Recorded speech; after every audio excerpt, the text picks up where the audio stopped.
Welcome to the first episode of this three-part series about World at War Verruckt speedrunning and iRounding. If your World at War game isn't set up for zombies yet, so if you don't know about plutonium, or if you don't have the community patch set up, I will link my video for that in the description, as it is essential that you watch it and get your game set up correctly before watching this video.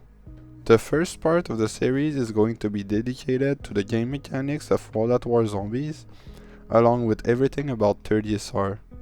The second part is going to cover all the other SR, so 50, 70 and 100 SR.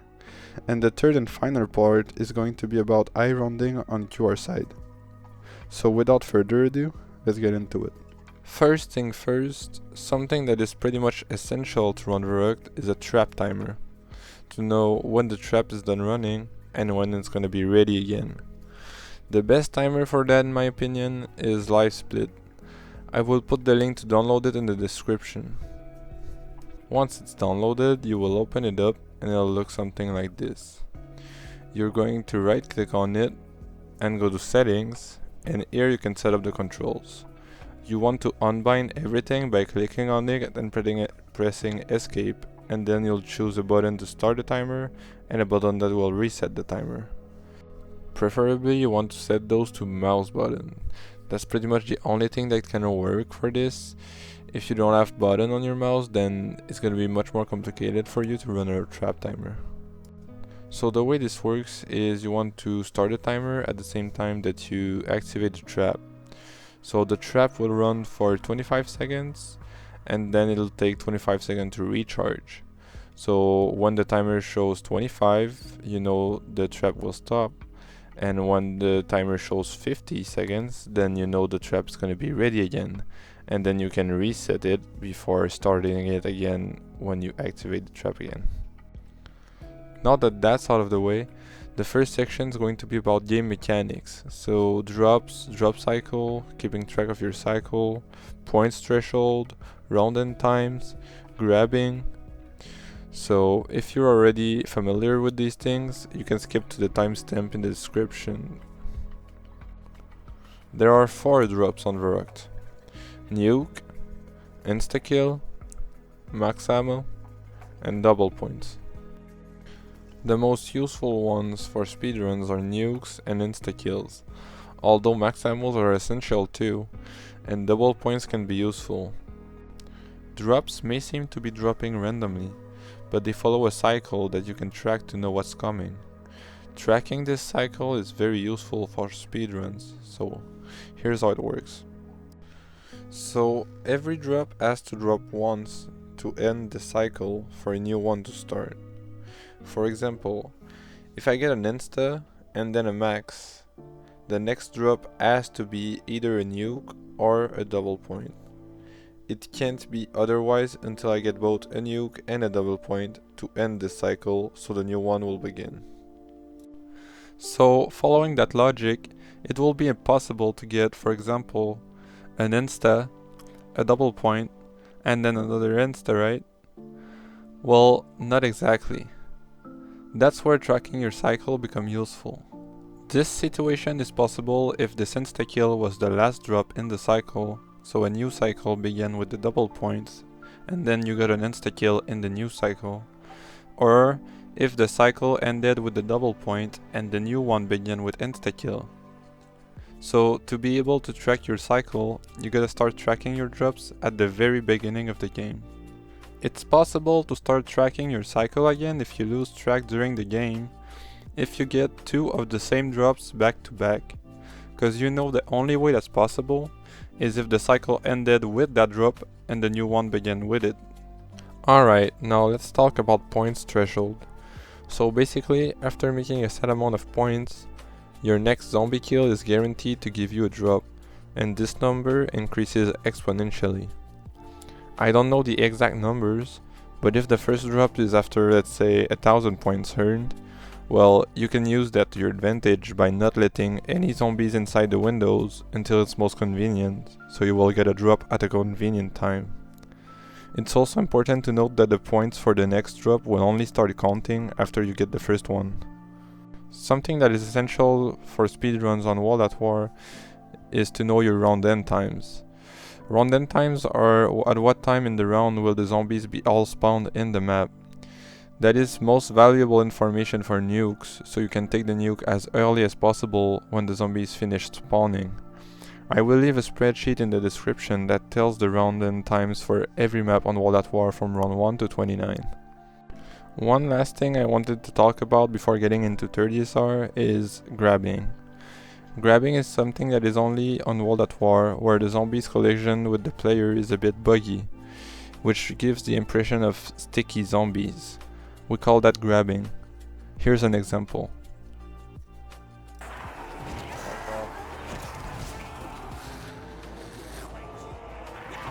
No! Oh, what? There is a way to reduce the grabbing though. The more you reduce your FPS and the more you minimize the chances of getting grabbed. Most players, including myself, put their FPS at 60, so the grabbing is less bad and the game is still playable, but it's impossible to get completely rid of it. With experience you will learn how to avoid it as much as possible. That pretty much covers the essential game mechanics of World at War, so let's get into 30SR. For each section, I will give time goals for what I consider decent run for beginners, so sub 30 or sub 29 30SR, and a time goal if you wanna go for world record or sub 27. I will give a time goal for round 1 to 5, round 10, round 15, and round 20. It's important to note that the round end and the round time are two different things. When I talk about the round end, this means the time at which you kill the last zombie. The round time is counting the 10 seconds transition before the next round appears in the bottom left corner. Alright, so let's start with the first few rounds. On round 1, you want to kill the zombie with your pistol and by the carabine right away.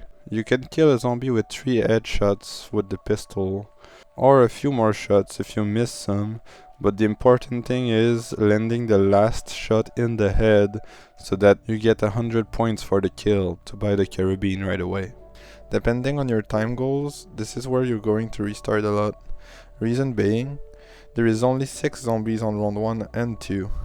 There is a lot of spawns in the court right in front of you, but there is also spawns that are very far away. And if you get one of those spawns, especially for the 5th or 6th zombie, you will have to restart because they take a year and a half to come to you. So for the spawns that are the worst, there is the one that is gonna come from behind these stairs, which the zombie is spawning all the way over there and walking very slowly all the way here. That is the worst spawn you can get. And there's also a spawn all the way behind here. It's gonna take a very long time before getting to you. But there's also spawns that are a bit closer, that are less bad. The best spawn you can get that is not in court is in the window behind here, coming from over there. That is the only spawn that you can get pretty much that won't make you restart if you're going for a world record.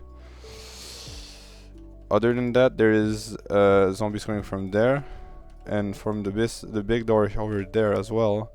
These can be very slow or not too bad depending on the situation. On round 1, the last zombie spawns in at 22 seconds of game time.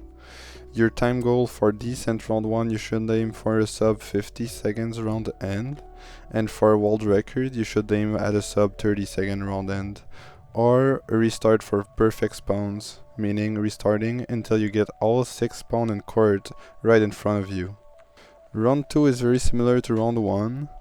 You can kill the zombies with 2 headshots or 1 body shot and 1 headshot, and the last zombie spawns in at 14 seconds of round time. For a decent run, you should aim for a sub 140 round end, and for a world record you should aim for a sub 105 round end, but sub 110 can work. Now for round 3, it's important to note that we don't want any zombies breaching the windows before round 4, because we want to force our first drop to be on round 4. There is 14 zombies on round 3. Counting your kills can be useful to know how many are left, but you don't have to. For a decent run, you should aim at sub 240 round end, and for a world record you should aim at a sub 205 round end, but preferably a sub 2. On round 4, what I do is, as you'll see on screen right now, I wait for a zombie to target the window in front of me, and once I see one pathing towards it, I open the door to get the Thompson, and go back to spawn. I try not to let any other zombies than the ones in the spawn window to breach, and the goal here is to get a nuke or an insta from the zombie breaching your window. It's still possible to get a good time if you get a double point or a max ammo if you get really lucky with your spawns, like in the example right here, but it's very unlikely. The round end time for this round is 46 seconds, so if you get a nuke you want to take it when the round timer shows 46 seconds. Killing as much zombies as possible before taking the nuke will reduce the time the nuke takes to kill the remaining zombies, so you should definitely aim for that, and kill as many zombies as possible with the Thompson. For a decent run, you should aim for a sub 4 round 5, and for a world record you should aim for a sub 315 round 5. Alright, you made it to Thompson Room. The goal is to stay here until round 10. So for rounds 5 to 10 you want to keep track of your cycle and try to force drops when it's convenient to get drops at the right time. Being aware of your round end times is essential here. For example, if I got an insta from round 4 and let the zombie breach early on round 5 and kill a zombie inbound, well, if that zombie drops a nuke, I most likely won't be able to use it to end the round, because the drops takes about 25 seconds before it disappears, and the round end time for round 5 is 56 seconds. So if a zombie dropped a nuke at around 20 seconds into the round, well, the nuke will disappear at around 45 seconds, and so the zombies won't be done spawning. In that case, the best thing you can do is either avoid that zombie while killing other zombies outside the map until around 35 seconds into the round to be sure that if it drops a nuke, you can end the round with it. Or try to not let the zombies breach until later in the round. One thing that's useful for fast round ends when you don't have a drop is to keep the spawn room window closed, as well as all the other ones in Thompson Room. This way you can kill all the zombies before they breach and only let them in when you want to force a drop. When you hear a zombie breaching from the far window in spawn, then you don't have to let any zombies breach in your windows and try and force a drop with this zombie. As I mentioned before, there are points threshold to have a guaranteed drop, and with each drops you get, the number of points needed increases. That's where double points can be useful during these rounds. When you get one, you know you can force another drop sooner because you make points twice as fast. Also, I didn't mention this yet, but every zombie has a 2% chance of giving a drop, so it's not only with point threshold that you can get drops. For beginners and even for advanced players that aren't familiar with QR side, surviving in here until round 10 can be difficult. You will get better and better with experience, just like anything. Some people who find it too difficult to survive in here until round 10 leave this area at the end of round 7 or 8, but I don't recommend it as it is slower. For decent round 10 time, you want to aim at a sub 1030, and for a world record, you want a sub 910, but a sub 920 could work. As soon as you kill the last zombie of round 9, you want to make your way as quickly as possible to power room. We'll watch two different footage of two pathing possible you can do when leaving Thompson Room depending on how far you are from stairs when ending round 9. Here's the first one. On this example, I end the round with a nuke, which will give me plenty of time to get to power room quickly. Before leaving Thompson Room, always buy Thompson ammo, cause chances are you won't get a good gun from the box yet. When you buy the first door, I personally buy Betty's at the same time, and then you make your way to power. You want to hit the box as quickly as possible, then open power and hit it a second time before making your way to buy speed cola, and then come back to see what you got from the second hit.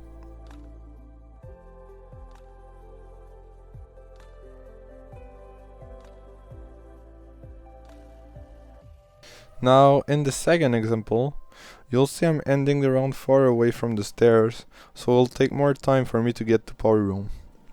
In that case, you make your way to power like normal,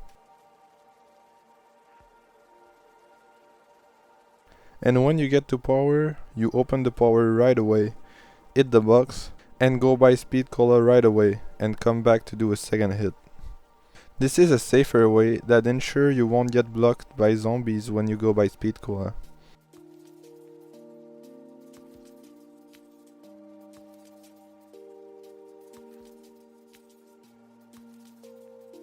Now for the rest of this round you have to be careful, because you don't have jug, but you don't want to rush to get it right away as it will cause too much time loss. It's safer to chill in kitchen and near power and push out to the stairs when nearing the end of the round. But you can play near speed cola if you're comfortable, but it's more risky.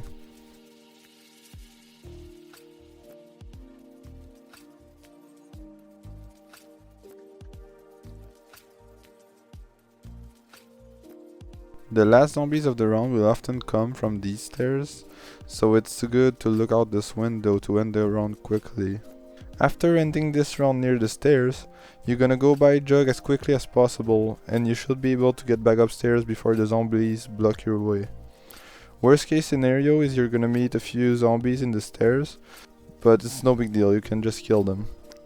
It's very important not to forget to buy Thompson ammo here in case you don't get a good gun yet. From here you have time to go hit the box once or twice and then push the stairs to end the round quickly. Now until you get Raygun, that's what you're gonna do. Hit the box and push the stairs to end the round faster when you're nearing the end of the round. I rarely hit the box more than 3 times before pushing the stairs. And don't forget to buy Thompson ammo every time you end the round to be sure you have a gun to kill the zombies with while you're next to the stairs anyway. A nice gun to get along with Raygun is the MG42. It's very useful to spare Raygun ammo and for insta-kills. Otherwise Thompson can do the job. PPSH can be nice too, but you won't keep it for long before running out of ammo, and then you can trade it for Thompson once it's out of ammo. Your time goal for round 15 should be sub 15:30 for a decent run, and sub 14:20 for a world record. If the box moves, you're gonna end the current round as fast as possible and go to the box. If it moves to spawn room, the run is most likely fucked, unless you get Raygun very quickly. If it moves downstairs, you're still fine. Play near the box while hitting it and you can still play fairly fast. If you didn't get Raygun before round 15, you will start losing quite a lot of time past 15 without Raygun, and you will most likely need to restart if you're going for a world record or a sub 27. Now let's cover the strat once you get Raygun. Once you get Raygun, you want to stay in the upstairs area until around 20 or 21. You don't want to camp on the balcony yet, because you want to get more kills to have a better chance to get drops. If the trap is doing the most amount of kills, you reduce your chances of getting drops, as trap kills can give drops, and you're making less points for threshold drops. But you still want to activate the trap to help you out by killing the zombies coming from the balcony so you don't get overrun. You also want to rebuild the broken wall window behind you to make it easier to not get overrun. Try to spare Raygun ammo by killing some zombies at the beginning of rounds with your Thompson, or if you got another good gun from the box like the MG or PPSH, you can use that. It's also good to make more points to work toward threshold drops. Browning is also a good choice.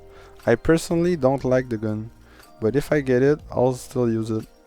To end the rounds faster, jump in the stairs to kill the late spawners coming from downstairs. Be careful though, as you can get cut off by a zombie while jumping in the stairs, in which case you do not try and use the Raygun in the stairs. You will most certainly kill yourself with the Raygun. In that case you want to get back upstairs before killing the zombie. When you get an insta, camp in the stairs as you will have an angle on zombies from court downstairs and from zombies spawning upstairs. It's the most efficient way to use an insta-kill. A mistake I made for a long time is to try and keep insta-kills for the next round on these early rounds. The best use for drops is to help you end the round faster, And if you keep an insta for the next round this early, it definitely won't last long enough for the entirety of the next round because the spawn rate is still too slow. So when you see an insta, don't hesitate and take it right away. I'd say any rounds before 25, you shouldn't try and save an insta-kill for the next round. You can try and force drops with small hordes by doing small Betty stacks of 4 Bettys. When you got 2 Bettys that you didn't use this round, you can put them down near that wall at the end of the round, and after the transition, you'll get restuck with 2 more Bettys that you put down right away before the zombies start coming. If it's convenient to stay here for around 20, like for example if you just got a max ammo and you can do another stack of 4 Bettys, staying one more round here is good to try and get more drops, because getting drops is the biggest time save you can get. Your time goal for round 20 is sub 2030 for a decent run, and sub 1840 for world record. On round 20 or after round 20, you're gonna start camping on the balcony. Camping on the balcony is pretty straightforward, but you wanna try and play as efficiently as possible. What I do is I rebuild the window leading to court and then activate the trap. You wanna activate the trap at 6 seconds of round time. I found that's the best time to activate it so that the trap's gonna be ready again for next round. I focus on killing the zombies from the other window, and more importantly, the one in court. You don't want to kill all the zombies from court though, just the ones that are padding to the spawn room window. Killing these zombies are going to be the main thing that saves as much time as possible during the 20s. When nearing the end of the round, you can push to stairs to kill the last zombies. At the end of every round, you want to go put down your 2 Bettys to this spot. That's where you're gonna be doing your Betty stack to force drops in case you run out of ammo. That's more useful for 50 SR though, cause you shouldn't have to force a drop before round 30. Then you go back and rebuild the court window, and keep doing the strat. One very important thing that I didn't mention yet, you need to nade stun yourself. Getting stunned by a grenade explosion will cancel the stun from going through the trap, and it's absolutely essential that you do it. It can save your life and it's just very useful in general. I usually nade stun myself after the first time I go put Bettys down in the Betty stack. Now every round the trap is gonna take a bit longer to be ready. When you see it's gonna take a while for the trap to be ready, you have to train the zombies in the upstairs area in the meantime. If the trap is not too far from being ready, you can just kill a few zombies with the raygun and the trap will be ready. If the trap is gonna be a while, you'll need to train a bit, and it can be sketchy to train up here, but you will learn with experience.